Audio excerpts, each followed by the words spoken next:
اعوذ باللہ من الشیطان الرجیم۔ پناہ مانگتا ہوں میں اللہ کی شیطان مردود سے۔ بسم اللہ الرحمن الرحیم۔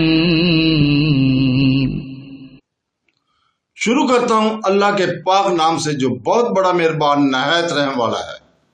لیس علیکم جناح ان تبتغوا فضلا من ربکم فَإِذَا أَفَضْتُم مِّنْ عَرَفَاتٍ فَاذْكُرُوا اللَّهَ عِندَ الْمَشْعَرِ الْحَرَامِ وَاذْكُرُوهُ كَمَا هَدَاكُمْ وَإِن كُنتُم مِّن قَبْلِهِ لَمِنَ الضَّالِّينَ۔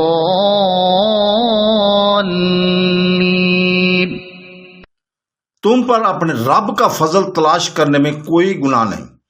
جب تم عرفات سے لوٹو تو مشعر الحرام کے پاس ذکر اللہ کرو۔ اس کا ذکر اس طرح کرو جیسا کہ اس نے تمہیں ہدایت دی، حالانکہ تم اس سے پہلے راہ بھولے ہوئے تھے۔ صحیح بخاری میں اس آیت کی تفسیر میں حضرت عبداللہ بن عباس رضی اللہ تعالی سے مروی ہے کہ زمانہ جاہلیت میں عکاظہ، مجنہ اور ذوالمجاز نام کے بازار تھے۔ اسلام کے بعد صحابہ کرام حج کے دنوں میں تجارت کو گناہ سمجھ کر ڈرے، جس پر انہیں اجازت دی گئی کہ ایام حج میں تجارت کوئی گناہ کا کام نہیں۔ ایک روایت میں ہے کہ یہ بھی ہے کہ یہ مسئلہ حضرت صلی اللہ علیہ وسلم سے دریافت کیا گیا، جس پر آیت نازل ہوئی کہ حج کے دن میں احرام سے پہلے یا احرام کے بعد حاجی کو خرید و فروخت حلال ہے۔ ابن عباس رضی اللہ تعالی کی قرات میں ہے کہ اس کا لفظ بھی آیا ہے من ربکم۔ ابن زبیر سے بھی یہ مروی ہے اور بعض اور دوسرے مفسرین نے بھی اس کی تفسیر اسی طرح کی ہے۔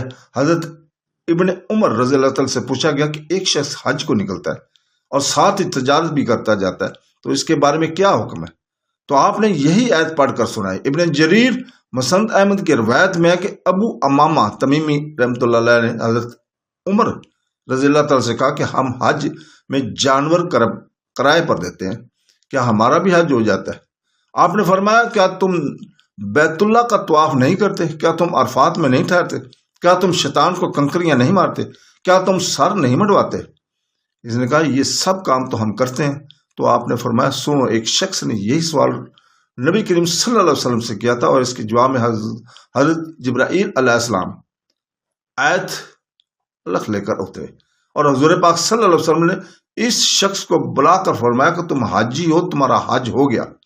مثلا عبدالرزاق اور تفسیر عبد بن حمید وغیرہ میں بھی یہی روایت ہے۔ بعض روایتوں میں الفاظ کے کچھ کمی زیادتی بھی ہے۔ ایک روایت میں یہ بھی ہے کہ کیا تم احرام نہیں باندھتے؟ امیر المومنین حضرت عمر فاروق رضی اللہ تعالی سے سوال ہوتا ہے کیا آپ حضرات حج کے دنوں میں تجارت بھی کرتے تھے؟ آپ نے فرمایا اور تجارت کا موسم ہی کون سا تھا؟ عرفات کو منصرف پڑھا گیا ہے، حالانکہ غیر منصرف ہونے کے دو سبب اس میں موجود ہیں، یعنی اسم علم اور تانیث، اس لیے کہ دراصل یہ جمع ہے۔ جیسے مسلمات اور مومنات ایک خاص جگہ کا نام مقرر کر دیا گیا، اسی لیے اصلیت کی رعایت کی گئی اور منصرف پڑھا گیا۔ عرفہ وہ جگہ ہے جہاں کا ٹھہرنا حج کا بہترین کام ہے۔ اس میں مسند احمد وغیرہ میں حدیث ہے کہ حج عرفات ہے۔ 3 مرتبہ حضور پاک صلی اللہ علیہ وسلم نے یہی فرمایا جو سورج نکلنے سے پہلے عرفات میں پہنچ گیا اس نے حج کو پا لیا۔ منع کہ 3 دنوں میں جلدی یا دیر کرنے پر کوئی گناہ نہیں۔ ٹھہرنے کا وقت عرفہ کے دن سورج ڈھلنے کے بعد سے لے کر عید کی صبح صادق کے طلوع ہونے کے تک ہے۔ نبی کریم صلی اللہ علیہ وسلم حجۃ الوداع میں ظہر کی نماز کے بعد سے سورج غروب ہونے تک یہاں ٹھہرے رہے تھے اور فرمایا تھا مجھ سے حج کے طریقے سیکھ لو۔ امام مالک رحمۃ اللہ علیہ، امام ابو حنیفہ رحمۃ اللہ علیہ اور امام شافعی رحمۃ اللہ علیہ کا یہی مذہب ہے کہ 10 تاریخ کی صبح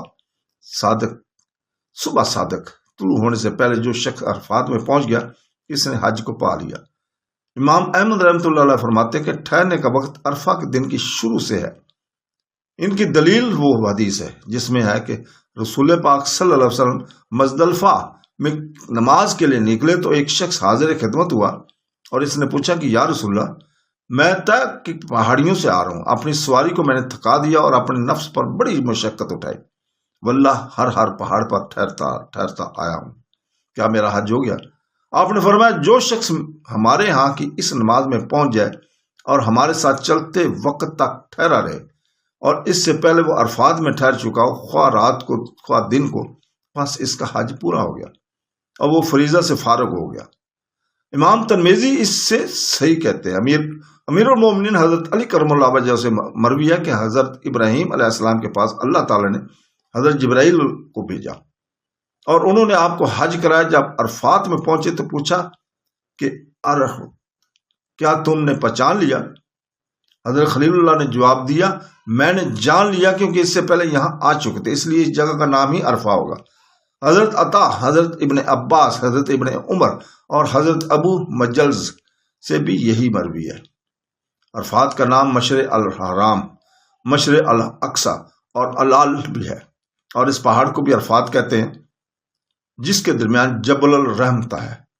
ابو طالب کے ایک مشہور قصیدے میں بھی ایک شعر ان مینوں کا ہی ہے، اہل جاہلیت میں بھی عرفات میں ٹھہرتے تھے، جب دھوپ پہاڑ کی چوٹیوں پر ایسی باقی رہ جاتی تھی جیسے آدمی کے سر پر امامہ ہوتا ہے تو وہ وہاں سے چل پڑتے، لیکن حضور پاک صلی اللہ علیہ وسلم یہاں سے اس وقت چلے جب سورج بالکل غروب ہو گیا، پھر مزدلفہ میں پہنچ کر یہاں قیام کیا اور صبح سویرے بالکل اول وقت رات کے اندھیرے اور صبح کی چاندنی کے ملے جلے وقت میں آپ نے یہی نماز فجر ادا کی، اور جب چاند صاف ہو گیا تو فجر کی نماز کی گویا آخری وقت میں آپ نے یہاں سے کوچ کیا۔